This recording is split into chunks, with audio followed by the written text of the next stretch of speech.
Samsung үзэгчдээ төвцөг мэдээллийн хөтөлбөрийн пүрэв гарагийн дугаар эхлэхэд бэлэн боллоо. Хөтөлбөрийн эхэнд мэдээллийн хураангуйд анхаарал хандуулна. Сонгуулийн эрсийг нэмэх өөрчлөлт өргөн барьлаа.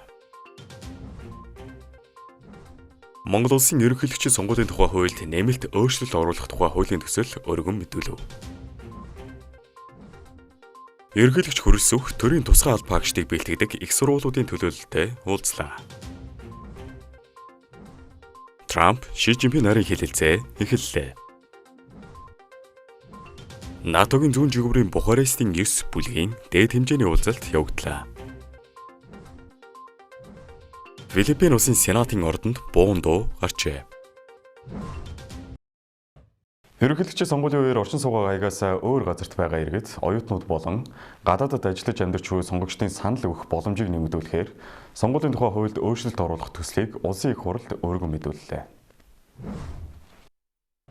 Улсын хурлын гишүүн Бөмөчөр, Анар, Баярмаа, Зулжиргал нар Монгол улсын ерөнхийлөгчийн сонгуулийн тухай хуульд нэмэлт өөрчлөлт оруулах хуулийн төслийг өнөөдөр улсын хурлын дарга Бямт цогтод өргөн мэдүүллээ. Хуулийн төслийн гол өөрчлөлт нь орон нутагт ажиллаж буй иргэд хотод суралцж буй оюутнууд санал авах өдөр өөр аймаг хотод байгаа сонгогчид бүртгэлтэй хаяг руугаа заавал зорчихгүйгээр тухайн байгаа газараас санал өгөх боломжийг бүрдүүлэхэд чиглэжээ.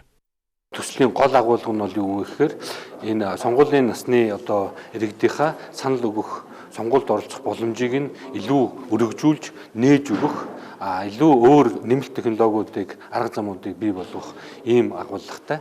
За яг сонгуульд саналаа өгөх боломж нь хязгаарлагдмал байгаа 250 орчим мянган сонгуулийн насны иргэд байгаа.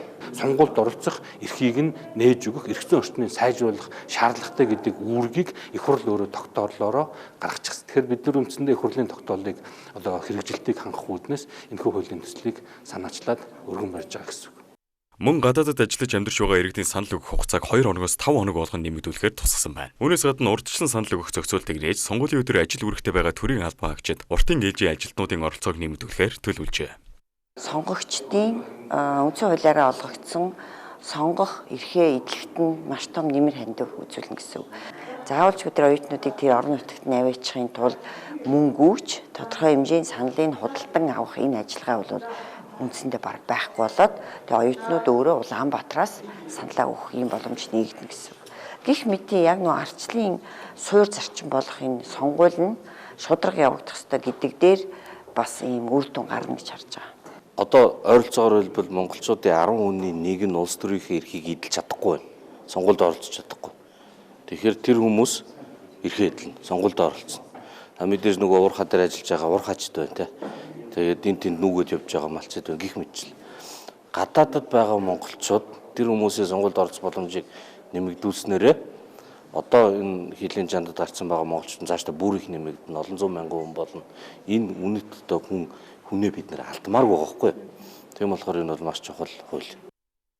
Төсөл санаачлагчдын тайлбарснаар Монгол улсад сонгуулийн эрс сүүлийн 30 жилийн хугацаанд тогтнол буурсан үзүүлэлтээ гарч байгаа юм байна. Тухайлбал 1993 оны ерөнхийлөгчийн сонгуулийн эрс 92.7% байсан бол 2021 онд 50.2% хүртэл буурсан байна. Сонгуулийн ерөнхий орооны сонгогчийн зан төлөвийн судалгаагаар сонгуульд оролцоогүй иргэдийн 33.9% нь санал авах өдөр бүртгэлтэй хаягаас өөр газар байсан гэж хариулжээ. Мөн оюутан, шилжин ажиллагчид гадаадд байгаа иргэд санал өгөхөд хүндрэлтэй байдаг нь эрс буурахад нөлөөж байгааг онцлсон байна. Мөн уг төсөлтэй хамт сонгуулийн автоматжуулсан системийн тухай хуульд нэмэлт өөрчлөлт оруулах төслийг боловсруулжээ. Сонгуулийн эрс жилээс жилд буурч буй энэ үед санал өгөх боломжийг илүү уян хатан болгох өөрчлөлт улс төрийн хүрээнд анхаарал татж эхэллээ. Ялангуяа оюутан, шилжин хөдөлгөөнт ажил эрхлэгчид болон гадаадд байгаа иргэдийн оролцоог нэмэгдүүлэх нь эх сонгуулиудын эрсэд бодит нөлөө үзүүлэх хэсэг нь хилцүүлгийн гол сэдэв болох төлөвтэй байна. Монгол улсын ерөнхийлөгч Ухнагийн хөрөлсөх үндэсний Батлан хамгаалах их сургууль болон дотоод хэргийн их сургуулийн эрдэмтэн багш ажилтнуудтай уулзлаа. Монгол Улсын ерөнхийлөгч, зэвсэгт хүчний ерхий командлагч, хөрөлсөх, үндэсний аюулгүй байдал, нутаг дэвсгэр хил хязгаарын бүр бүтэн байдлыг хамгаалах, нийгмийн дэг журмыг бэхжүүлэх, гамшигаас хамгаалах чиглэлээр мянган чадварлаг боловсон өвчин бэлтгэсэн үе үеийн багш ажилтнуудад төр ард түмний нэрийн өмнөөс талархал илэрхийллээ. Их сургуулиуд төрийн цэргийн болон хууль сахиулах байгууллагуудын эрэлт хэрэгцээнд нийцсэн алба хаагч бэлтгэх шинжлэх ухаан технологи, сургалт үйлдвэрлэлийн материалын база улам бэхжүүлэх, сургалтын болон судалгааны их сургууль болоход нь бүх талын дэмжлэг үзүүлнэ гэдгээ хэллээ. Мөн эрдэмтэн багш ажилтнууд улс боловсрон ард түмний язгуур эрх ашиг үндэсний аюулгүй байдал шударга ёс хууль дэлгэх зарчмыг ямагт дээдэж байхыг захиж сурган хүмүүжүүлэх соён гэгэрэл хүсэлт нь амжилт хүслээ. Тэрээр төрийн тэргуун зэвсэг түвшний ерхий командагч болсноос хойш хийсэн ажил тэр дундаа батлан хамгаалах болон зэвсэг түвшний салбарт хийсэн шинжилэл, дэмжлэг санаачилсан хөдөлгөөн, хөтөлбөрийн хэрэгжилт, гадаад харилцаа, нийгэм эдийн засгийн байдлын талаар танилцууллаа. Хууль зүйн дотоод хэргийн яам салбар хоорондын мэдээллийн нэгсэн сан бүхий сүлжээ, хамтын ажиллагааг бэхжүүлэх, хуулийн давхардал хийдлийг арилгах, шинэ эрсдэл сорилтыг урьдчилан харж, бодлого тодорхойлох зэрэг шинжилгээг үе шатаа хийж эхэлжээ. Батлан хамгаалах яам энэ оныг хүн төвтэй хөгжил, шинжилэлтийн жил болгон зарлаж, албан хаагчдад чадваржуулах, нийгмийн хамгааллыг сайжруулах, үндэсний сүрэн төвсөрлөх чадварыг бэхжүүлэх чиглэсэн бодлого үйл ажиллагаа явуулж байна. Энэ хүрээнд чадварлаг офицер, ахлагч бэлтгэх оновчтой тогтолцоо бүрдүүлэх, аюулгүй байдалд батлан хамгаалах судлалаар үндэсний хэмжээнд тэргүүлэх, чанартай сургалт, эрдэм шинжилгээ явуулах, шинжлэх ухаан, технологийн сургалт судалгааг шин шатанд гаргахыг зоржээ. Салбарын яам өнгөрсөн нэг жилд үндэсний батлан хамгаалахын их сургуульд 4 орчим тэрбум төгрөгийн хөрөнгө оруулалтаар тулгамцсан асуудлуудыг шийдвэрлэж багш ажилчдын цалин хангамжийг нэмэгдүүлэн бүтэц оронтойг боловсронгуй болгосон байна. Мөн Монгол Улсын ерөнхийлөгч зэвсэг түвшний ерхий командлагч ас өгсөн үүрэг чиглэлийн дагуу сургуулийн хөгжлийг эрчимжүүлэх стратеги төлөвлөгөөг шинжилэн боловсруулсан байна. Үндэсний батлан хамгаалахын их сургууль цаашид олон улсын жижигт нийцсэн цэргийн боловсрал, сургалт судалгаа, инновацийн тогтолцоотой өндөр ёс зүйтэй мэрэгжлийн ур чадвар бүхий офицер, ахлагч бэлтгэж сургалтын их сургууль болох зорилго дэвшүүлжээ. Ерөнхийлөгч хөрсөх дотоод хэргийн их сургуулийн эрдэм шинжилгээ инновацийн газрын судалгааны арга зүйч, багш доктор, профессор, цагдаагийн хурандаа чойжлын нэм суурьнд авиад хуульч, үндэсний батлан хамгаалахын их сургуулийн эрдмийн сургуулийн батлан хамгаалах судлалын тэнхимийн дарга, техникийн шинжилгээ ухааны доктор, профессор, цагдаагийн хурандаа Хүндвийн Батцэнгэл шинжилгээ ухааны гавьяа цэцгэлтэн цол хүртээж нэр бүхий эрхмүүдийг төрийн дээд одон медалаар шагналаа. Хөтөлбөр хуулийг товчоор булангаар үргэлжлэж байна. Өнгөрсөн удаад бид хөтөлбөрийн гэрээ байгуулахад анхаарах зүйлсийн талаар ярилцсан бол өнөөдөр нийгмийн суурь нэгж болох гэр бүлийн харилцааг зохицуулж буй гэр бүлийн тухай хуулийн шинжилсэн найруулгын төслийн хүрээнд иргэдийн зайлшгүй мэдэх ёстой гол өөрчлөлтүүдийг зүйл заалтаар нь тоомлон хүргэхээр бэлтгэлээ. Гэр бүлийн тухай хуулийн шинжилсэн найруулгын төслийг засгийн газраас өнгөрсөн оны 11-р сард улсын хурал өргөн мэдүүлж, энэ оны 4-р сард олон нийтийн хилцүүлгийг өргөнүүлсэн. Энэхүү шинжилсэн найруулгаар өмнөх 1999 оны хуульд тусгагдаагүй байсан зохицуулалт буюу гэрэлтийн гэрээ гэх ойлголт хэрхэн зохицуулагдгийг одоо тайлбарлая. Монголчуудын дунд гэрэлтийн гэрээ гэхээр зөвхөн салалтын тухай эсвэл бие биедээ итгэхгүй байгаа мэт таагүй ойлголт байдаг. Гэвч шинжилсэн найруулгын төслийн 22 дугаар зүйл зааснаар энэ нь гэр бүлийн гишүүдийн эд хөрөнгийн харилцааг соёлтойгоор зохицуулах эрх зүйн баталгаа болж байгаа юм. Хуулийн төслийн 22-ийн 1 болон 22-ийн 2 зааснаар гэрлэхийг хүсэгчид болон хэдийн гэрэлсэн хосууд харилцан тохиролцсны үндсэн дээр эд хөрөнгийн эрх үүргээ зохицуулсан гэрээг хідээдч байгуулж болохоор заажээ. Хамгийн гол нь энэ гэрээг заавал бичгээр байгуулж нотариатаар гэрчлүүлснээр хүчин төгөлдөр болох юм. Мөн нэг чухал шинэлэг зохицуулалт нь 22-ийн 4-т заасан үл хөдлөх хэд хөрөнгийн асуудал юм. Хэрэв гэрээнд үл хөдлөх хөрөнгийн эрхтэй холбоотой заалт орсон бол заавал улсын бүртгэлийн байгууллагт хүргүүлж урьдчилсан тэмдэглэл хийлгэх ёстой болж байна. Хэрвээ ийм тэмдэглэл хийлгээгүй бол 22-ийн 5 зааснаар тухайн хөрөнгийг захиран зарцуулахдаа заавал нөгөө талынхаа зөвшөөрлийг авах хуучин журам хэвээр үйлчлэх юм. Хуулийн төслийн 23-т гэрэлтийн гэрээнд тусгаж болох зүйлсийг тусгасан байна. Энэ залтыг маш энгийнээр 3 өнцгөөс одоо тайлбарлая. Нэгт энэ залт нь минийх, чинийх, манайх гэдэг ойлголтыг тодорхой болгоно. Дэлгэрэнгүй тайлбарлал бид хэвчлэн гэрснээс хойш авсан бүх зүйлийг манайх гэж ерхий ойлгодог. Гэвч энэ хуулиар хэн нь ямар хөрөнгө оруулсан, юун зөвхөн эхнэрийнх, юун зөвхөн нөхрийнх байхыг урьдчилан нэрлэж зааж өгөх боломжтой. Энэ нь ирээдүйд үүсэж болох хэн нь илүү эд хөрөнгө авсан, хураасан гэх маргаанаас сэргийлж байгаа хэрэг юм. Энэ зүйлд орсон маш сонирхолтой нэг залт нь гэр бүлийн хэрэгцээний зарлыг хуваарлах тухай юм. Өөрөөр хэлбэл байрны мөнгө, хоол хүнс, хүүхдийн сургалтын төлбөрийг хэн нь ямар хувь хэмжээгээр хариуцахыг гэрээндээ бичиж болно гэсэн үг.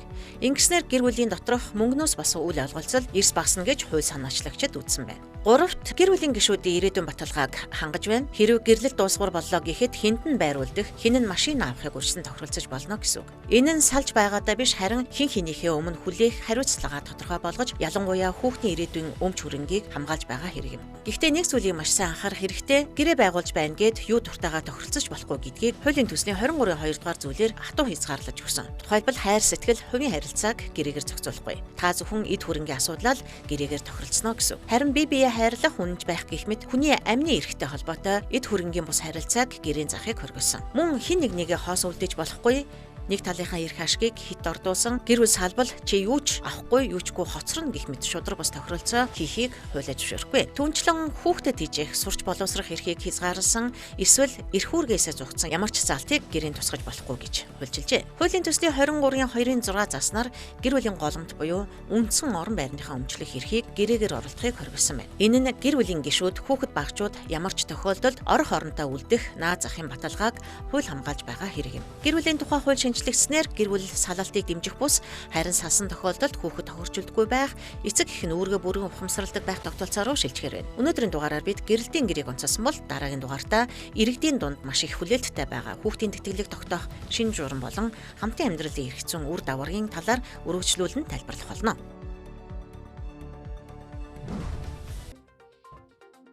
Энэ сарын 13-ны өдөр Монголын хөрөнгийн мэргэжлэр өмнө бондын цан цохих ёслол болж эхний шатны 150 тэрбум төгрөгийн санхүүжилтийг хөрөнгө оруулагчдын өндөр эрэлтээр бүрэн татан төвлөрүүллээ.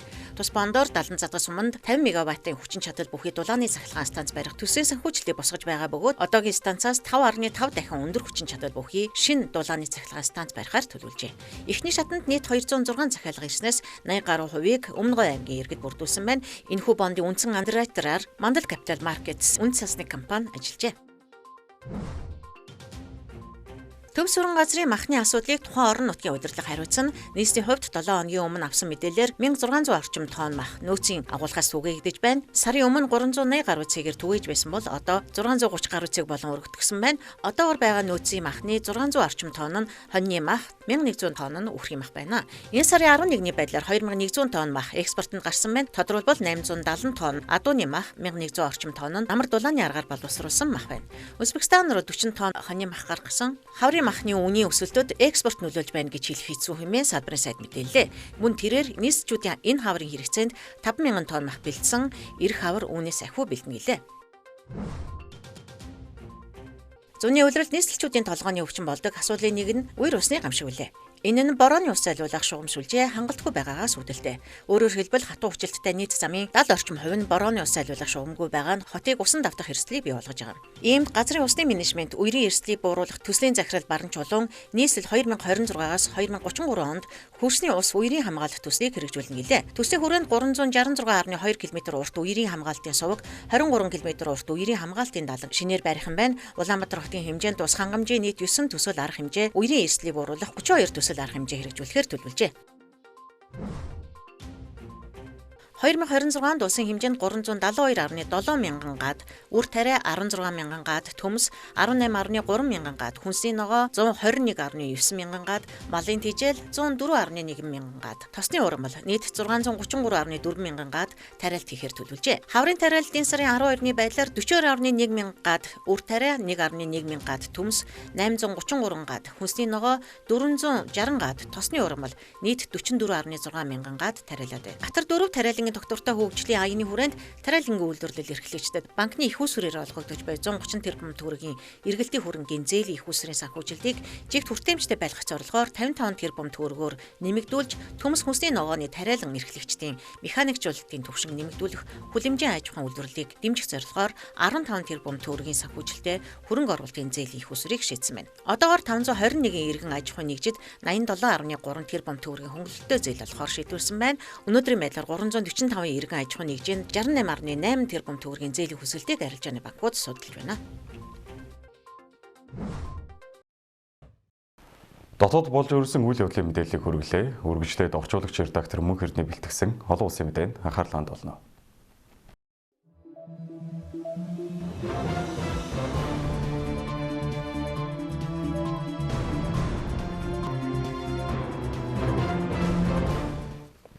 Харамтрэг үзэгчтэй төвцөг мэдээллийн хөтөлбөр олон улсын мэдээгээр үргэлжилж байна. Эхний мэдээг хүргэе. Америкийн нэгдсэн улсын ерөнхийлөгч Дональд Трамп бүгд найрамдах хятад ард улсад хийх төрийн альчиллаа орон нутгийн цагаар 5 гаригийн орой Бээжинд бууснаар эхлүүллээ. За Америкийн нэгдсэн улсын ерөнхийлөгчийг Хятадын дэд ерөнхийлөгч Хан Жэн, Вашингтон дахь Хятадын элчин сайд Ши Фэн, гадаад иргэн дэд сайд Ма Жаошу, Бээжин дахь Америкийн нэгдсэн улсын элчин сайд Дэвид Пердю зэрэг албаны хүмүүс угтаж, мөн угтаа авах ёслолд хүндэт харуулын цэргүүд, цэргийн найрал хөгжимчид хоёр улсын далбааг барьсан 300 орчим хүүхэд оролцсон байна. За тэгвэл өнөөдөр Тяньаньмэний талбайд байрлах ардын их хурлын ордонд бүгд найрамдах Хятад ард улсын дарга Ши Жинпинг, Дональд Трамп болон түүнийг дагалдан ирсэн төлөөлөгчдийг хүндэтгэлтэйгээр хүлээн авч уулзаад байна. За дэлхийн тэргүүлэгч хоёр их гүрний удирдагчдын яриа хэлэлцээний үеэр Ши Жинпинг Тайваны хоолон инх тайван тогтвортой байдлыг хадгалах нь Хятад Америкийн хамгийн их нийтлэг ашиг сонирхол, хамгийн чухал асуудал гэдгийг тодтогч, хэрв зөв шийдвэрлэл хоёр улсын харилцааны тогтвортой байдлыг хадгалж чадна, харин буруу шийдвэрлэл хоёр улс мөргөлдөх эсвэл бүр зөрчилдөж хоёр орны харилцааг маш аюултай нөхцөл байдалд хүргэж болзошгүй юм гээд Америк Хятадын харилцаа тогтвортой байх нь дэлхийд чухал гэдгийг онцолсон байна. Мөн тэрээр 2026 онд Америкийн нэгдсэн улс тусгаар тогтнолоо зарласны 250 жилийн ой тохиолж байгаад Дональд Трампад мэд өргөжээ. Харин Дональд Трамп Хятадд төрийн ажиллал хийж байгаадаа туйлын баяртай байгаагаа илэрхийлж Америк Хятадын харилцаа сайн байгаа бөгөөд Ши Жинпинтэй Америк Хятадын төрийн тэргүүнүүдийн түүхэнд хамгийн сайн харилцаатай гэдгээ тодтогсон байна. Тэрээр Ши Жинпинийг агуу удирдагч Хятад улсыг агуу улс хэмээн үнэлж Хятадын ард түмнийг гүнээ хүндэтгээ илэрхийлсэн байна. Трамп мөн өнөөдрийн энэхүү уулзалтанд дэлхийн нийтийн анхаарлыг татсан чухал уулзалт боллоо хэмээн тэмдэглээд Ши Жинпинтэй хамтран харилцаа холбоо хамтын ажиллагаа бэхжүүлж санал зөвлөлтөнийг зохистой шийдвэрлэн Америк Хятадын харилцааг түүхэнд хамгийн сайн төвшөнд хүргэж хоёр орны илүү сайн ирээдүйг хамтдаа бүтээхэд бэлэн байгаа мэдэгдсэн байна. За хоёр улсын төрийн тэргүүнээр ойрох дорнодын нөхцөл байдал, Украиний хямрал, Солонгосын хойгийн асуудал, хиймэл оюуны өрсөлдөөн зэрэг олон улсын болон бүс нутгийн томоохон асуудлаар санал солилцоод байна. Тэдний уулзалт мөн маргааш Баасан гарагт үргэлжлэх болно. Дараагийн мэдээ хүргэе. Лав гарагт НАТОгийн зүүн жигүүрийн гишүүн орнуудын Бухарестийн 9 бүлгийн дэд хэмжээний уулзалт Румыний нийслэл Бухарест хотноо зохион байгуулагдлаа. За тус хот дахь Котрочен ерөнхийлөгчийн ордон зохиогдсон ээлжид дэд хэмжээний уулзалтыг Румыний ерөнхийлөгч Никушордан, Польшийн ерөнхийлөгч Карол Навроцкийн нар хамтран даргалж, уулзалтад НАТОгийн ерөнхий даргын бичгийн дарга Марк Рюте, Украиний ерөнхийлөгч Володимир Зеленский болон Чех, Эстон, Финлянд, Латв, Литв, Словак улсын төрийн тэргүүнүүд, мөн Дани ерөнхий сайд, Швед, Норвеги, Исланд зэрэг эвслийн зүүн жигүүрийн улсууд болон хойд Европын орнуудын удирдагч нар ирж оролцлоо. За Америкийн нэгдсэн улсын төрийн даргын бичгийн даргын зэвсгийн хяналтын асуудал эрхэлсэн орлогч Томас Динано мөн ирж оролцсон байна. Энэ удаагийн уулзалт Атлантын далайд амнсан аюулгүй байдлын төлөө гэсэн үндсэн сэдвийн дор зохион байгуулагдсан ба оролцогч нар НАТОгийн зүүн болон зүүн хойд жигүүрийг бэхжүүлэх, гишүүн орнуудын батлан хамгаалах зардлыг нэмэгдүүлэх, мөн Турк улсад болох НАТОгийн дэд хэмжээний уулзалтад бэлтгэх зэрэг асуудлуудыг хэлэлцлээ. Мөн бүс нутгийн аюулгүй байдал, тэр дундаа Харт тэнгисийн сав газрын нөхцөл байдал болон Бухарестийн 9 форматыг хойд түншүүдээр өргөжүүлж байнгын хамтын ажиллагааг тогтоох боломжийн талаар санал солилцож, уулзалтын төгсгөлд хамтарсан мэдээлэл гарган НАТОгийн зүүн жигүүрийн аюулгүй байдлыг бэхжүүлэх, батлан хамгаалахын хамтын ажиллагааг гүнзгийрүүлэхэд нэгдмэл байр суурьтай байгаагаа нотоллоо. Түүнчлэн Киевд өргөжлүүлэн дэмжлэг үзүүлж, Украины батлан хамгаалахын тулгымдсан хэрэгцээг боломжит бүхэл арга хэрэгсэл механизмаар дамжуулан хангахад бэлэн байгаагаа дахин мэдэгдсэн байна. Сүүлийн мэдээ хүргэе. Филиппин улсын Сенатын ордонд лав гарагт хэд хэдэн удаа буун дуу гарч ордон дотор байсан хүмүүсийг аюулгүй газар руу нүүлгэн шилжүүлсэн хэрэг явдал болсон байна. За энэхүү үйл явдал нь олон улсын эрүүгийн шүүхээс баримтлах шийдвэр гаргасан нөлөө бүхий Сенатын гишүүнийг баримтлах ажиллагаа явагдаж байсан байж магадгүй гэсэн ийм мэдээлэл цацагдаад байна. За тодруулах юм бол Филиппиний ерөнхийлөгч асан Родриго Дутертегийн хар тамхины эсрэг тэмцэх хүрээнд явуулсан олон хүнийг хөнөөсөн цусд дайныг гардан гүйцэтгэсэн цагдаагийн дараа гасан Сенатын гишүүн Рональд де ла Роса өөрийг нь хизээ мэдгүй баривчлах гэж байна. Дутертегийн араас Гагийн шүүхэд баривчлагтай очих Филиппин иргэнийг нэг болохыг битгий хүлээн зөвшөөрөөч гээд түүнийг олон улсын эрүүгийн шүүхэд шилжүүлэн өгөхөд саад хийхийг эх орны нэгтнүүдэд уриалсан бичлэгийг Facebook хуудасаараа дамжуулан хийж энэ 7 хоногийн даваа гарагаас хойш Сенатын ордонд хөрөөндөө оргонж байсан бөгөөд лав гарагт түүнийг баривчлах үеэр инхүү Сенатын ордонд буун дуу гарсан гэж мэдээлээд байна. За ямар ч тач өнөөдрийн байдлаар Рональд де ла Росаг олон улсын эрүүгийн шүүхийн захирамжийн дагуу баривчилсан гэх мэдээлэл хараахан гараагүй байна. Та бүхэндээ гадаад мэдээ хүргэлээ анхаарлаа хандуулсан баярлалаа.